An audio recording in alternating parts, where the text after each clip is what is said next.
Polemik tudingan ijazah palsu milik Presiden ke-7 RI Joko Widodo kini bergulir di ranah hukum. Jokowi dan pihak yang meragukan keaslian ijazahnya saling lapor ke polisi. Setidaknya saudara ada 3 laporan ke polisi terkait dengan gonjang-ganjing ijazah Jokowi. Yang pertama, tim pembela hukum atau pembela ulama dan aktivis melapor ke Barreskrim Polri soal dugaan ijazah palsu. Sementara Jokowi melaporkan Roy Suryo CS ke Polda Metro Jaya atas tuduhan pencemaran nama baik. Roy Suryo juga dilaporkan ke Polres Jakarta Selatan oleh Peradi Bersatu. Sementara gugatan perdata tengah berjalan di 2 pengadilan negeri, yakni di Solo dan Sleman. Di Solo, Jokowi, UGM, SMAN 6 Solo dan KPU yang menjadi pihak tergugat. Sementara kalau di Sleman, Rektor UGKM, Wakil Rektor hingga dosen Jokowi dulu ini digugat, atau UGM tadi maksud saya saudara, ini yang digugat terkait dengan ijazah Jokowi. Lalu pertanyaannya, apakah polemik soal tudingan ijazah palsu Jokowi ini bakal menemui titik terang dan meredahkan kegaduhan yang terjadi? Kita bahas usai tayangan berikut ini.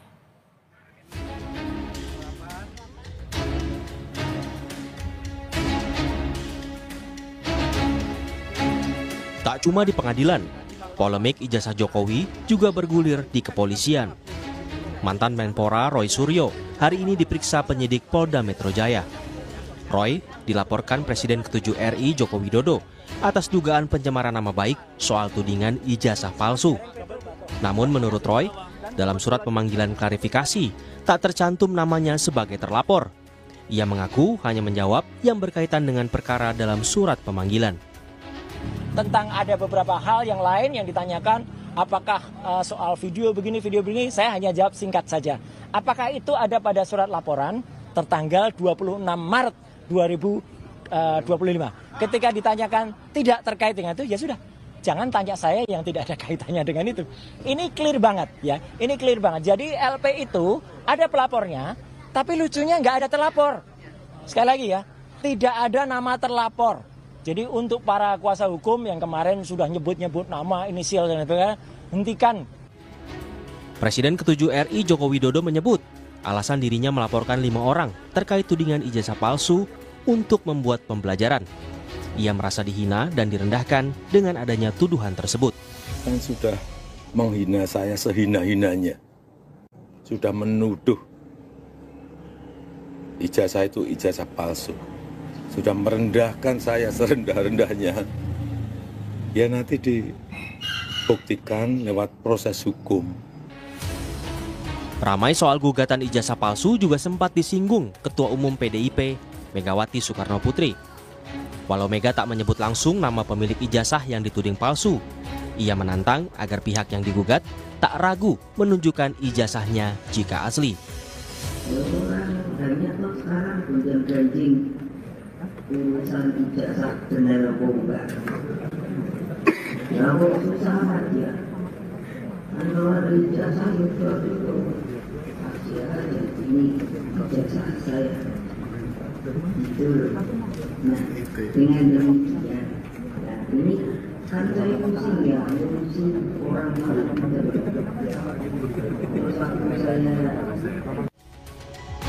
Namun menurut Barisan Relawan Jokowi Presiden atau BaraJP, Megawati seharusnya juga memberi saran ke pihak pelapor, Roy Suryo CS, yang dinilai memicu kegaduhan.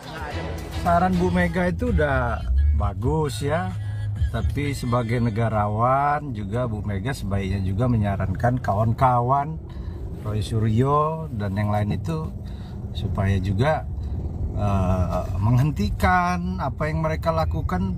Hate speech buat kegaduhan di publik, media sosial itu kan membuat hal-hal yang dianggap mereka betul, nyatanya sekarang Pak Jokowi sudah menyerahkan itu kepada Barreskrim. Kemarin dibawa adik ipar Pak Jokowi dan pengacara ke Barreskrim ijazah tersebut. Selain perkara pidana, polemik ijazah Jokowi juga digugat perdata di Pengadilan Negeri Solo dan tengah dalam tahap mediasi. Sementara di Sleman, Rektor UGM dan dosen pembimbing Jokowi, Kasmujo, yang berstatus sebagai tergugat, akan menjalani sidang perdana pada 22 Mei. Tim Liputan, Kompas TV.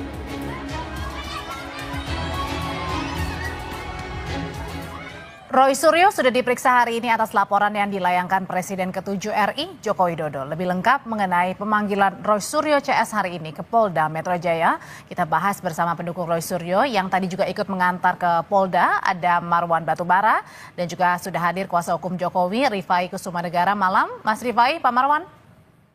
Malam Mbak, malam Pak Marwan. Pak Marwan, jadi saya mau penegasan lagi nih. Tadi dalam konferensi pers atau pada saat ditanyain sama media, tadi Mas Roy menjelaskan bahwa dalam surat pemanggilan ini tak ada nama jelas terlapor. Betul demikian? Memang tidak ada ya. Terlapornya siapa? Cuma yang disebutkan bahwa mereka diminta untuk klarifikasi. Lalu klarifikasi apa? Ini juga tidak jelas. Hanya menyebut tanggal 26 itu ada kejadian. Nah, kejadian apa ini juga nggak jelas gitu. Terlapornya siapa? Tadi sudah disebutkan oleh Mas Roy, juga tidak jelas. Nah, sementara ini polisi terlalu maju manggil-manggil. Sementara teman-teman dari TPUA itu sudah berbulan-bulan melaporkan. Itu tidak ada proses. Pak Marwan, jadi dalam polisi jangan tebang pilih. Ya, jangan mentang-mentang ini Jokowi, apalagi Jokowi itu sangat dekat hubungan dengan dalam tanda petik ya dengan Polri, dengan Kapolri. Jadi saya kira kita ingin Polri ini bertindak sesuai dengan konstitusi, aturan main dan mengayomi rakyat. Oke, Pak Marwan. Jadi sebenarnya dalam surat laporan itu tidak ada nama terlapornya, tapi dalam surat laporan itu isinya apa? Ya, kita tidak tahu yang diminta. Yang jelas mereka itu diminta untuk datang klarifikasi kemarin terkait dengan Bu Kurnia. Terkait Yang kita dengar cuma seperti itu. Isi dari ini kan tidak juga dibuka ke publik. Sama saja dengan seperti Pak Jokowi bahwa ini ijazah saya tapi tidak boleh dipotret misalnya pada tanggal 16 April. Lalu tanggal 30 April juga sama. Cuma nunjukin ke polisi, ke publik mana. Sementara publik itu punya hak menurut Undang-Undang KIP nomor 14 2008. Oke, ya, sebentar Pak Marwan. Ya, saya mau tanyakan ke kuasa hukum Pak Jokowi dulu, ada Bang Rifai di sini. Bang Rifai, betul pada saat membuat laporan Pak Jokowi ini tidak ada nama terlapornya? Oke, terima kasih Mbak. Jadi betul, setelah kami membuat laporan juga kami kan menjelaskan kepada teman-teman media bahwa kami untuk terlapor itu dalam penyelidikan, dalam arti memang kita tidak menunjuk nama, karena pertama kami menghormati asas praduga tidak bersalah, kedua di dalam tindak pidana IT ini soal terlapor itu bisa banyak Mbak. Jadi bisa saja orang yang diduga mengucapkan, bisa juga orang yang mentransmisikan, bisa juga orang yang melakukan editing, dan itu semua kan masih belum kami ketahui semua. Sehingga memang kami dalam pelaporan saat itu hanya menjelaskan ini dalam penyelidikan. Jadi silakan nanti penyelidikan pihak kepolisian lah yang akan mendalami siapa-siapa saja yang terlibat. Nah, lalu apa yang kami laporkan senyata dalam di Polda kemarin? Yang kami laporkan adalah fakta-fakta yang kami ketahui berdasarkan objek-objek yang kami kumpulkan saat itu, ya ada 24 objek. Ini juga kami baru juga menyerahkan objek-objek tambahan, ya. Di mana dari objek-objek tersebut memang ada rekaman-rekaman video, ya, di dalam sosial media, ya, yang intinya menguraikan sebuah peristiwa tertentu yang tentunya menuduh Pak Jokowi menggunakan ijazah palsu, ya, dan melakukan sejumlah kata-kata yang kami anggap sebagai penghinaan kepada Bapak Jokowi. Jadi kami menjelaskan fakta. Nah, dari fakta-fakta itu memang kami juga menyebutkan ada orang-orang yang diduga, ya, kami pun menggunakan istilah inisial. Kenapa? Karena lagi-lagi kami menghormati asas praduga tidak bersalah. Kedua, kami memberikan kesempatan penyelidikan yang dilakukan oleh pihak. Dan orang-orang yang tadi memakai inisial itu kemudian yang dari sejak kemarin ini dipanggil, ya? Saya kembali lagi, kita kembalikan kepada penyidik, ya. Karena kami ada satu hal di sini, ya, selain kami juga menjalankan upaya hukum yang diajukan oleh Pak Jokowi. Kedua, kami juga ingin memberikan edukasi hukum bahwa memang dalam menggunakan upaya hukum itu sebaiknya mengedepankan asas praduga tidak bersalah. Ya, jangan belum apa-apa sudah menuduh orang, merendahkan orang. Saya pikir ini satu cara komunikasi juga yang kurang baik di era postur seperti ini. Lebih kurang itu, Mbak. Oke, jangan menuduh orang dengan sembarangan, Pak Marwan. Responnya? Ya, saya kira kita tidak menuduh dengan sembarangan, makanya dilakukan pelaporan. Ada yang di Solo oleh Pak Taufik, ada yang di Jakarta oleh TPUA, dan pelaporan itu mestinya ya pro justisia. Artinya apa? Artinya bahwa proses hukum sampai kepada pembuktian di pengadilan itu terjadi.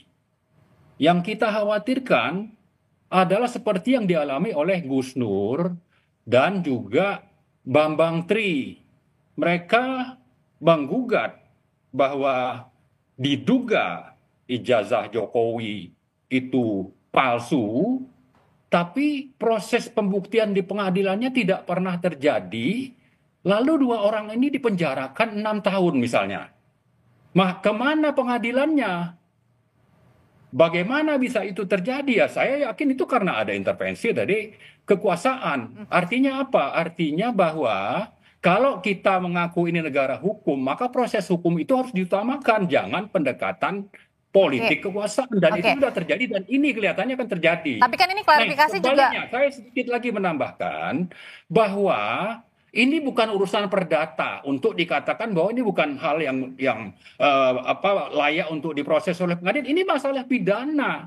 Kenapa? Karena Joko Widodo itu mendaftar di KPUD di Solo misalnya. Lalu di KPU untuk Pilpres. Ini hak publik untuk paham, untuk tahu. Ijazah Anda itu benar nggak? Nah, itu ada di dalam Undang-Undang Nomor 14 2008 dan itu tidak pernah terjadi. Di KPUD ijazahnya hilang ya, di KPU juga sama. Oke, jadi dalam hal ini dipertanyakan ya, Pak Marwan. Dan ini publik ini hanya bisa melihat kalau ada pengadilan yang jujur, adil, transparan terjadi.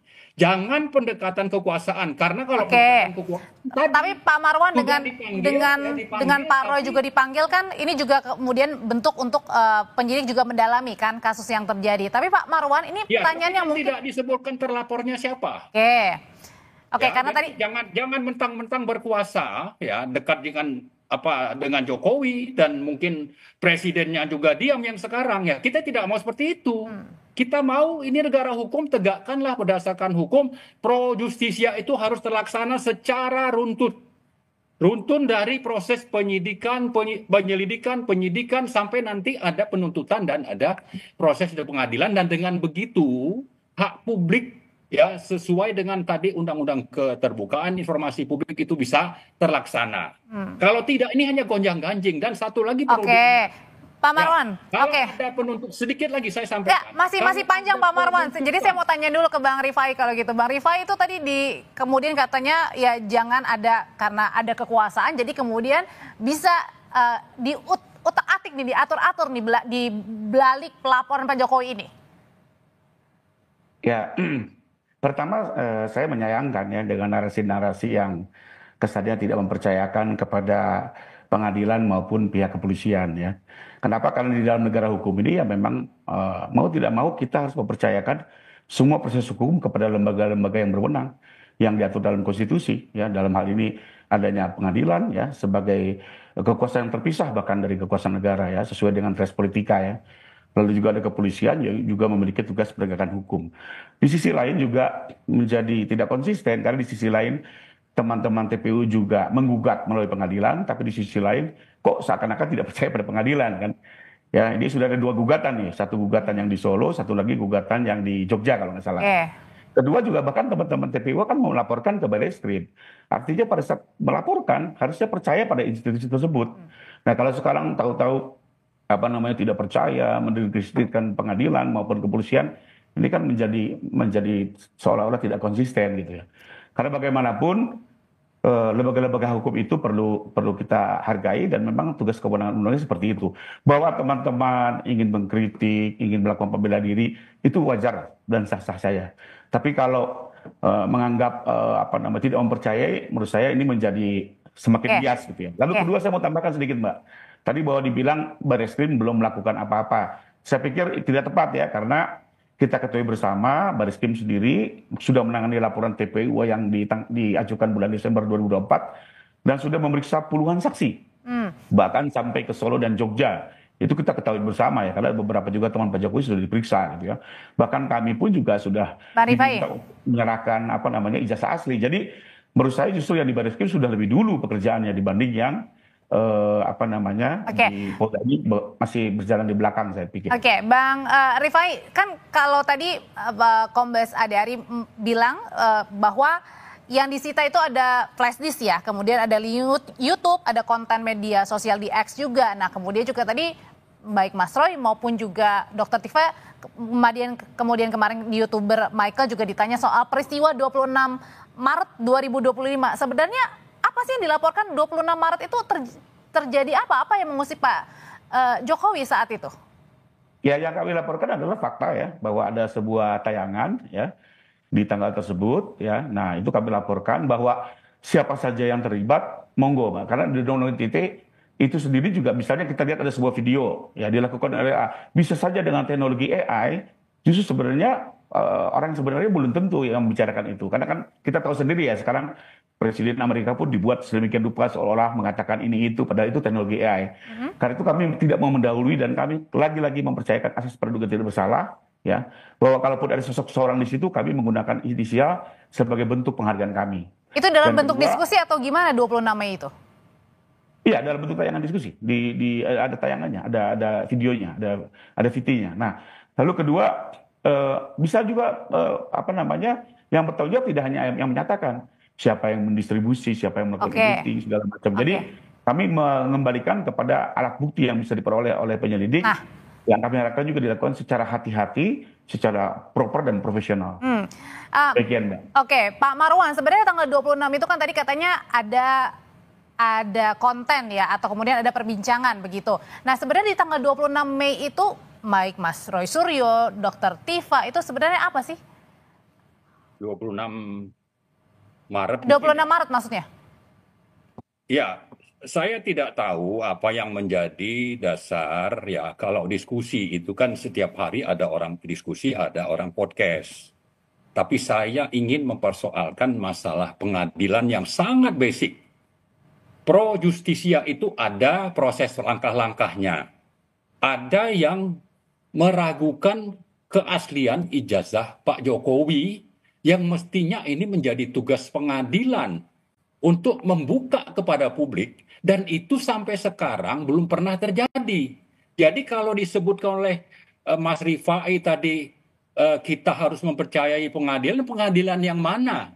Kalau pengadilan itu bekerja tidak secara benar dan objektif sesuai dengan aturan main.